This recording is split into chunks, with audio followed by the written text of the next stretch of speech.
എന്താ ചെയ്യുന്നത്? ഞാൻ പറഞ്ഞു പീടിയെ പോയാണ്ട് വല്ലതും കഴിച്ചോളിയായിരുന്നു കേട്ടോ. പോയ സ്ഥലം കിട്ടൂലാന്ന്. എന്താ പൂരത്തിന്റെ ആഗ്രഹമാണ് അത്.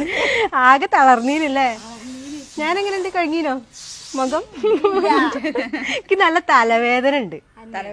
അനക്കുണ്ടല്ലേ? നിങ്ങൾക്കൊക്കെ എന്തെങ്കിലും ഒരു കുഴപ്പമില്ല. ഒരു കുഴപ്പമില്ല അല്ലേ? മിക്കോ ഒരു തലവേദനയോ? എനിക്ക് തന്നെ പിന്നെ ഒച്ചയില്ല, അതിന് സംസാരിക്കാനും വയ്യപ്പോ. എനിക്ക് ഭയങ്കര തലവേദന. നിങ്ങൾക്കോ? നിങ്ങൾക്ക് എന്താ ഇയാള് പിന്നെ ഒരിക്കലും അതിന്റെ 2 ദിവസം മുന്നേ നോമ്പെടുത്തതാണ്. നന്ദൊക്കെ ഫസ്റ്റ് ടൈമാണ്. ഇത് ചെറിയച്ഛന്റെ മോനാട്ടോ, അറിയാത്തവർക്ക് പറഞ്ഞുതരാണ്. നന്ദന്റെ അവസ്ഥ എന്താ? വെള്ളം കുടിക്കാനായിട്ടുള്ള ചെറിയൊരു അടുക്കളയ്ക്ക് 2-3 തവണ പോയി നോക്കി, അതേപോലെ കിടറ പോന്നു പറഞ്ഞ്. ഞാൻ നോമ്പ് പിടിച്ചിട്ടിരിക്കുകയാണല്ലോ വെച്ചിട്ട്. പിന്നെ ഇവിടെ ഇനി 2 വ്യക്തികളുണ്ട്. മിത്തുട്ടാ, എങ്ങനെയുണ്ട് ഇതുവരെ നോമ്പെടുത്തിട്ടുള്ള അവസ്ഥ? പറഞ്ഞ സുഖമുണ്ട്. ഭയങ്കര സുഖമുണ്ട് നോമ്പെടുത്തിട്ട്. എന്തായാലും വിജയകരമായിട്ട് പൂർത്തിയാക്കാൻ ഇങ്ങനെ നിൽക്കുകയാണ് ആള്. പിന്നെ അത് അവിടെ 2 ആൾക്കാർ. എങ്ങനെയുണ്ട്? രസമുണ്ടോ? ഇതൊക്കെ ഒരു എക്സ്പീരിയൻസ് അല്ലല്ലേ മണിക്കുട്ടിയെ? അങ്ങനെ എല്ലാരും ഇനിതാ സാധനങ്ങളൊക്കെ ഇങ്ങനെ സെറ്റ് ചെയ്ത് വെച്ചിട്ടുണ്ട്. ഓരോന്നോരോന്ന് തുറന്ന് കാണിച്ചു തരാം. അപ്പൊ ഇത്രയും ഐറ്റംസ് ആണ് കേട്ടോ നമ്മള് നോമ്പ് തുറയ്ക്ക് വേണ്ടി ഒരുക്കിയിട്ട്. കൂടുതലൊന്നുമില്ല. നമ്മള് നേരത്തെ ഉണ്ടാക്കി വെച്ചിട്ടുള്ള ആ മാംഗോന്റെ ജ്യൂസ് ഉണ്ട്, പിന്നെ നാരങ്ങ വെള്ളം, കാരക്ക, പൈനാപ്പിള്, പിന്നെ അച്ചാറ്, തൈര്, അവിടെ ചപ്പാത്തി ഉണ്ട്. പിന്നെ സ്പെഷ്യൽ ആയിട്ടതാ ബിരിയാണി ഇപ്പൊ ഇങ്ങോട്ട് പൊട്ടിച്ചിട്ടുള്ളൂ. ഞങ്ങളത് സെറ്റ് ആക്കിയിട്ടില്ല. അതിന്റെ ചിക്കനൊക്കെ താഴെ കേട്ടോ. സമയം ഇപ്പൊ എത്രയായി? 6:40 ഏകദേശം ആവാനായി. ഞങ്ങളിത് എല്ലാരും ഇപ്പൊ നോമ്പെടുത്ത എല്ലാരും ഉണ്ട് കേട്ടോ ഈ കൂട്ടത്തില്. അങ്ങനെ ഇപ്പോഴാണ് പൂർണ്ണതയിലെത്തിയത് ഞങ്ങള്.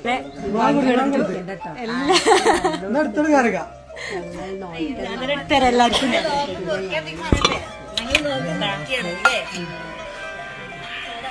അത് ഇവിടെ തന്നെ തുടങ്ങാം.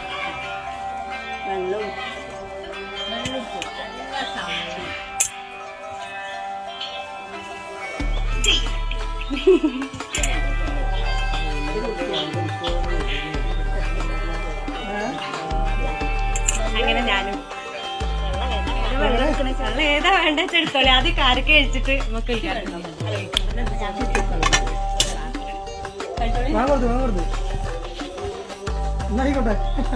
അങ്ങനെ ഈ ഒരു ദിവസത്തെ നോമ്പ് മുറിക്കാണ്. ദൈവത്തിന് നന്ദി. ഇത്രയും നേരം ഞങ്ങളെല്ലാരും നല്ല രീതിയിൽ ആർക്കും കുഴപ്പമൊന്നുമില്ലാതെ ഇരുന്നു. ചെറിയ മക്കളടക്കണ്ട് ഞങ്ങളെ കൂടെ.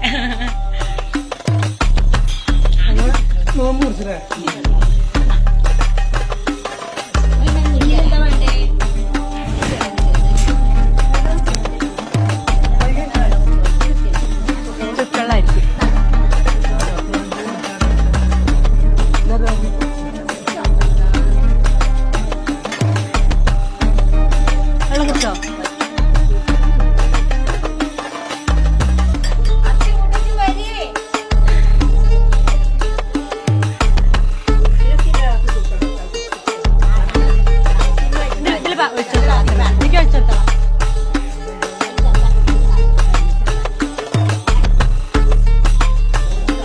ഞാൻ ഈ സ്പെഷ്യൽ മാംഗോ ജ്യൂസ് ഉണ്ടാക്കിയിരുന്നു, നിങ്ങൾ ആരും കാണാതെ. കുടിച്ചിട്ട് എങ്ങനെയുണ്ട്? ടേസ്റ്റ് ഉണ്ടോ? പേരക്കല്ല, മാംഗോ ആണ്, പച്ച മാങ്ങ. പച്ചമാങ്ങന്റെ ജ്യൂസ് ആണ്. ഞങ്ങൾ ആരും കാണാതെ മെല്ലെ പോയി ഉണ്ടാക്കിയതാണ്. നിങ്ങൾക്കൊരു അതെ രസമുണ്ടാവും. Thank you. വെള്ളമൊക്കെ കുടിച്ച് കുറച്ച് സമയമായിട്ടാണ് ഞങ്ങള് ഭക്ഷണം കഴിക്കാൻ ഒരുങ്ങണം കേട്ടോ. അതങ്ങനെ തന്നെ കഴിയുള്ളൂ കേട്ടോ. കാരണം വെള്ളം കുടിച്ച് കഴിഞ്ഞപ്പോൾ ഭയങ്കര എന്തോ ഒരു ക്ഷീണം പോലെ കുറച്ചേരം. പിന്നെ കുറച്ചേരം എല്ലാവരും വർത്താനൊക്കെ പറഞ്ഞിരുന്നു. ഇനിതാ ഓരോരുത്തർ ഓരോ സ്ഥലങ്ങളിൽ ഇരുന്ന് ബിരിയാണിയാണ് ഞങ്ങൾ കഴിക്കുന്നത്.